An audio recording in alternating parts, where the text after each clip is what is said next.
गरीब लस्सी बेचने वाली बहू के लंबे हाथ।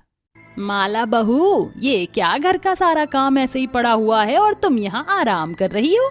माँ जी, मैं दिन भर काम करते करते थक जाती हूँ। अब मैं क्या आराम भी नहीं कर सकती हूँ? पूरा दिन काम करूँ और 2 पल सोने को भी ढंग से नहीं मिलता है। बहू, तुझे आराम करने से किसी ने मना नहीं किया, लेकिन तू घर का काम तो कर। अब इस उम्र में तो मैं घर का काम नहीं करूंगी। और वैसे भी तू पूरा दिन ही आराम करती रहती है। 2 दिन से तूने पोछा भी नहीं लगाया है। तो आपके कहने का क्या मतलब है कि मैं घर का कुछ भी काम नहीं करती हूँ, पूरा दिन आराम करती हूँ? आप मुझे आलसी कह रही हो? जो आप ये कपड़े पहन रही हैं उसे कौन धोता है? आप जो खाना खाते हैं उसे कौन बनाता है? बहू, मेरे कहने का ये मतलब नहीं है। आप रहने दीजिए माँ जी। पता नहीं मेरे माँ बाप ने कैसे घर में मेरी शादी कर दी। माला बहुत ज्यादा आलसी थी।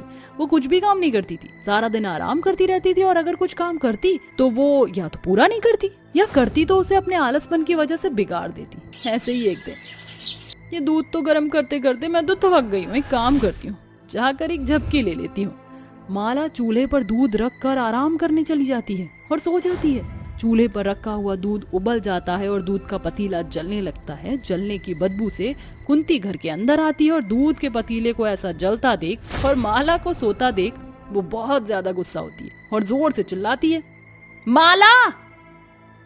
कौन है? चैन से सोने भी नहीं देता। अरे माँ जी आप, लेकिन आप इतने गुस्से में क्यों हैं? आज तेरी वजह से घर में आग लग जाती। देख, सारा दूध उबल गया और पूरा का पूरा पतीला जल गया। न जाने कौन सी घड़ी में तुझ जैसी आलसी बहू ले आई। क्या हुआ? दूध ही तो उबला है, मैं बाद में साफ कर दूंगी। कुंती अपनी बहू के इस आलसपन से बहुत ज्यादा परेशान हो गई थी।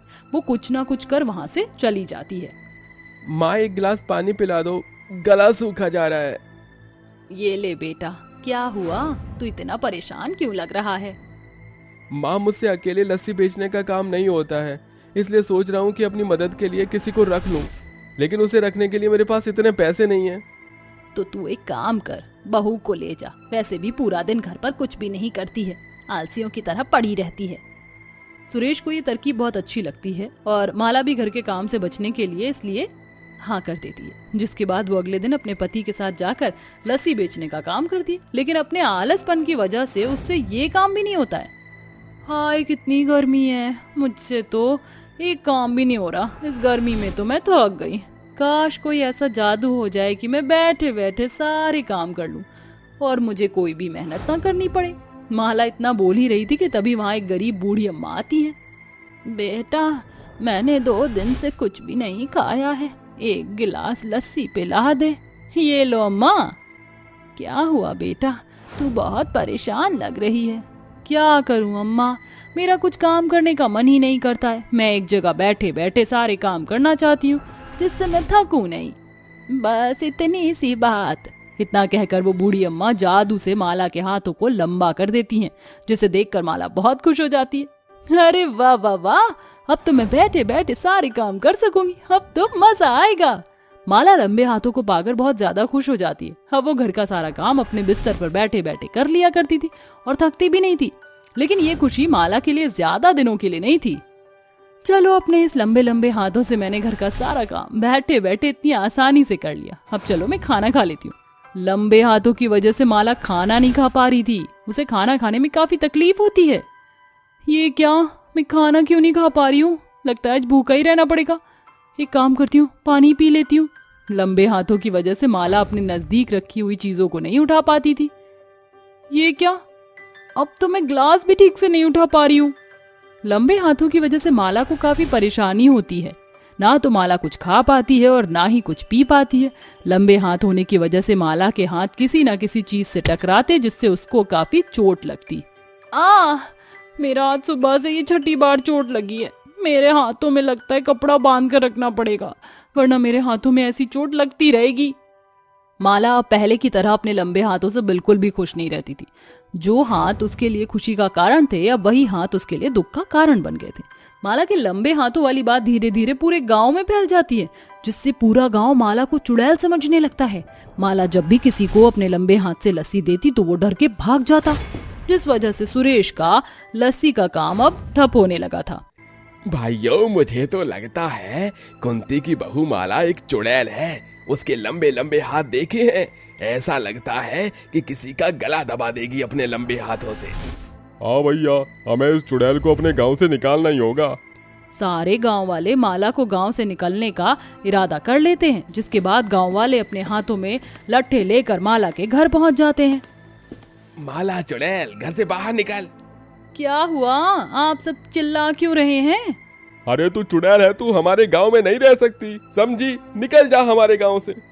मेरी बहू चुड़ैल नहीं है। गांव वाले कुछ भी बात नहीं मानते हैं, जिसके बाद वो माला को जबरदस्ती करके गांव से निकालने की कोशिश करते हैं कि तभी वहाँ वही बूढ़ी अम्मा आ जाती हैं जिसने माला के लंबे हाथ किए थे। ये सब तुम क्या कर रहे हो? अरे बूढ़ी अम्मा, ये चुड़ैल है। ये चुड़ैल नहीं है। फिर ये इसके लंबे हाथ कैसे हैं? इसके ये लंबे हाथ मैंने अपने जादू से किए थे। अम्मा, आप मेरे हाथ पहले की तरह कर दीजिए। मैं इन लंबे हाथों से बहुत ज्यादा परेशान हो चुकी हूँ। क्यों, क्या हुआ बेटा? तुम्हें तो एक जगह बैठे बैठे सारे काम करने थे ना?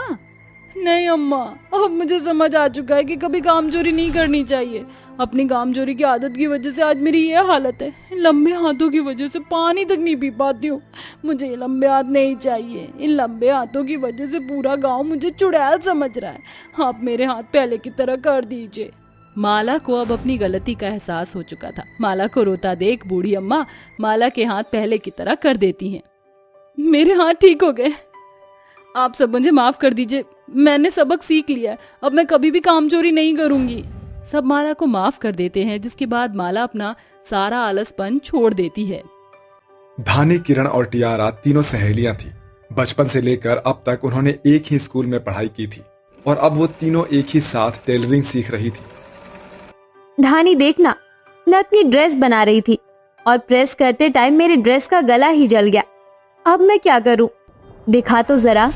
धानी ने गौर से किरण की जली हुई ड्रेस को देखा। अरे ये तो यूं ही ठीक हो जाएगा। क्या तेरे पास रेशम का धागा है? शायद है, देखना पड़ेगा। रहने दे, मेरे पास पड़ा हुआ है।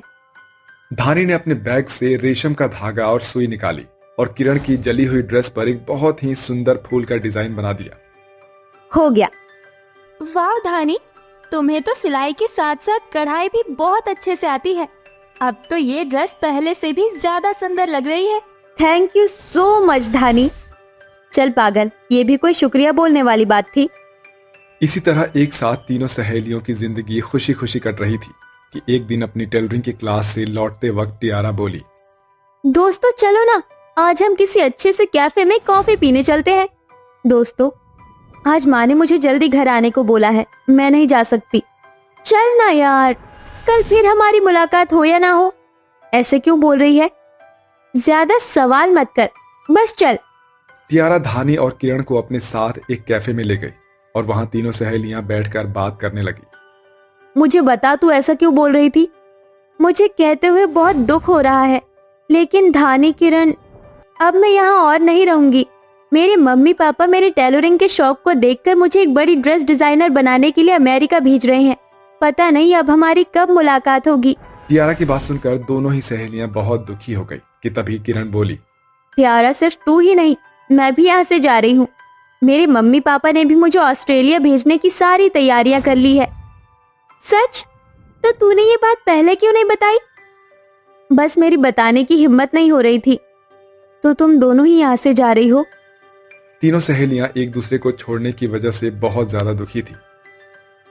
चलो दोस्तों, तुम अपनी जिंदगी में उजाला करो। मेरी शुभकामनाएं हमेशा तुम्हारे साथ है। मेरे पास तुम्हें देने को कोई महंगा तोहफा तो नहीं है, लेकिन तुम हमारी दोस्ती के नाते ये रख लो। धानी ने अपने बैग से निकालकर अपनी सहेलियों को चाबी के छल्ले दे दिए। तीनों सहेलियों ने एक दूसरे को गले से लगाया और फिर एक दूसरे को अलविदा बोलकर तीनों अपनी अपनी राह पर निकल गई। तीनों को अलग हुए अब कई महीने बीत चुके थे। किरण और टियारा विदेश में अपनी कामयाबी की नींव तैयार कर रही थी, तो वहीं दूसरी तरफ धानी की शादी आयुष नाम के एक साधारण आदमी से हो चुकी थी।